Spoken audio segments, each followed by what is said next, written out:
भाई देखो, मेरा मानना तो यही है कि नमाज़ होना चाहिए। नमाज से कोई कंप्रोमाइज़ नहीं, क्योंकि हम मुसलमान हैं तो इसलिए नमाज का पढ़ना ज़रूरी है। अगर जमात से छूट जाए तो अपनी पढ़ो, लेकिन पढ़ो ज़रूर। इसलिए नमाज होना ज़रूरी है। नमाज से कोई कंप्रोमाइज़ नहीं होना चाहिए, काम हो या ना हो। चलिए आइए देखते हैं पूरा ब्लॉग। अस्सलाम वालेकुम रहमतुल्लाहि व बरकातुहू। मैं अबू ज़र तल्हा, उत्तर प्रदेश, लखीमपुर खीरी से। जी, तो मैं हाजिर हूँ आप लोगों के सामने एक न्यू ब्लॉग के साथ में। तो चलिए शुरू करते हैं। जी, तो मैं आज निकल पड़ा हूँ सुबह सुबह अपनी हमशीरा को लेकर उनको स्कूल छोड़ने के लिए, जो कि Abul Kalam Azad girls inter college में पढ़ती हैं।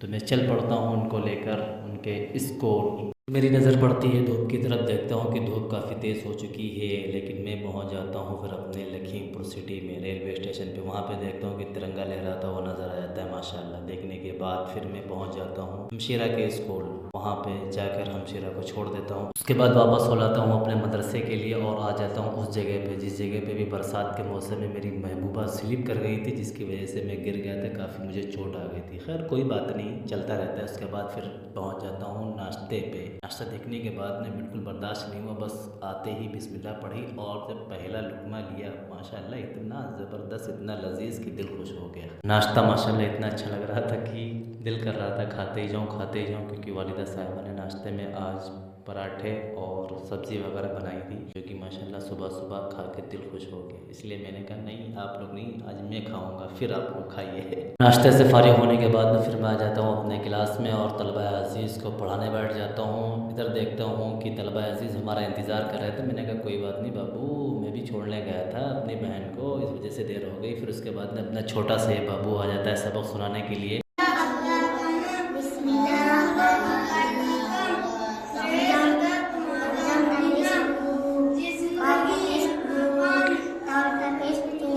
बाबू का सबक सुनने के बाद में फिर उसके बाद में एक और दूसरे बाबू आते हैं। जब वो अपना उर्दू का सबक सुनाते हैं तो हंसते हंसते पेट फूल जाता है। देखिए ज़रा आप भी कि वो क्या सुनाते हैं। शाकिर थक गया, सुनो। शाकिर थक गया, दो सिल पर घिस लो। मैंने जब इस बच्चे से पूछा कि क्या लिखा हुआ है और क्या तुम पढ़ रहे हो, तो कहते हैं कि कारी साहब मेरे समझ में नहीं आ रहा है कि क्या लिखा हुआ। मैंने कहा आप समझो बेटा, यही तो उम्र है समझने की। खैर उसके बाद में फिर उनको मैं बताता हूँ कि देखो ये नहीं, ये लिखा हुआ, ये देखिए लिखा हुआ दवा सिल पर घिस लो, और ये पढ़ रहे थे तो सिल घिस लो।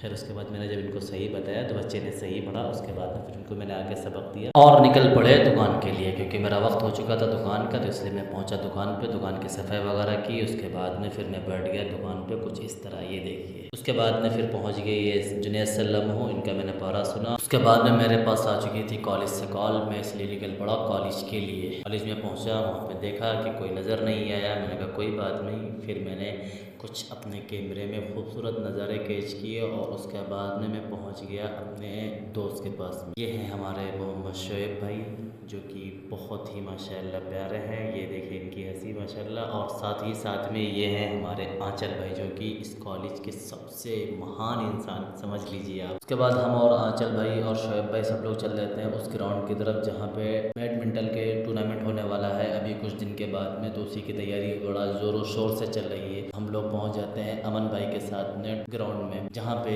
टूर्नामेंट होना है।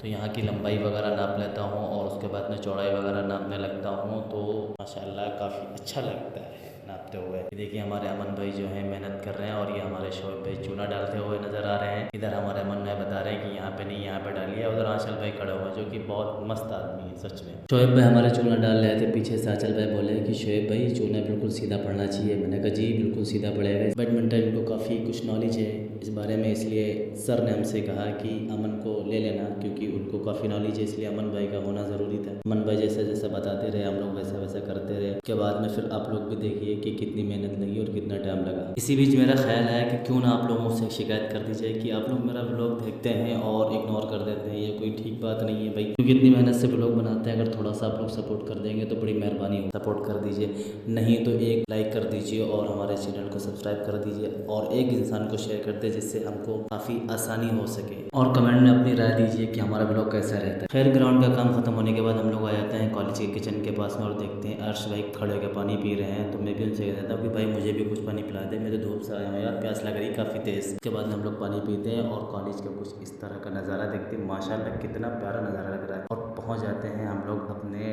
टीचर के पास, उर्दू के टीचर, जो कि हमारा ये क्लास है। और ये अर्श भाई हैं जो कि वॉक कर रहे हैं। कह रहे मुझे मेरी स्लो मोशन में वीडियो बना दो। मैंने कहा जी बिल्कुल बना दूँगा स्लो मोशन में वीडियो। फिर हमारे शोएब भाई कुछ इस तरह इशारा करते हैं और चल देते हैं अपने क्लास की तरफ। उधर अर्श भाई देख के हंसने लगते हैं। क्लास करने के बाद में फिर हम आ जाते हैं अपने दोस्त की दुकान पे। ये है हमारे उबैदुर्रहमान भाई, जो कि अभी माशाल्लाह उम्रा करके आए हैं। ये उनके दोस्त हैं, ये भी माशाल्लाह साथ में गए उम्रा करने के लिए। फिर मैं पहुँच जाता हूँ अजीज़ुर्रहमान भाई के पास। अभी अजीज़ुर्रहमान भाई कहते हैं कि गर्मी हो रही है, ठंडा पी लो। मैंने कहा भाई साहब बिल्कुल कोल्ड ड्रिंक पीऊँगा, इसमें कोई इनकार करने वाली बात नहीं। उबैदुर्रहमान भाई कहते हैं मुझे देते पहले। मैंने कहा नहीं भाई मुझे दो, जब पीना है मैं फिर उसके बाद में कोल्ड ड्रिंक के 2-3 घूंट मारता हूँ। कोल्ड ड्रिंक पीने के बाद में माशाल्लाह थोड़ी सी राहत मिलती है गर्मी से। उसके बाद में फिर उबैदुर्रहमान भाई के पास आ जाता हूँ। उबैदुर्रहमान भाई से कहता हूँ जितना तुम्हारे दुकान पे सामान लगा है सब मुझे पैक कर दो, मुझे आज घर ले जाना है क्योंकि अम्मी ने मंगाया है। खैर मैं 2 किलो आम तुलवा लेता हूँ और आ जाता हूँ अपने घर। घर पहुँचने के बाद मैं देखता हूँ कि दस्तरखान लगा हुआ है दोपहर के खाने का और सारे लोग फारिग हो चुके हैं। मैंने कहा कोई बात नहीं, मैं अकेला बैठ के खा लूँगा।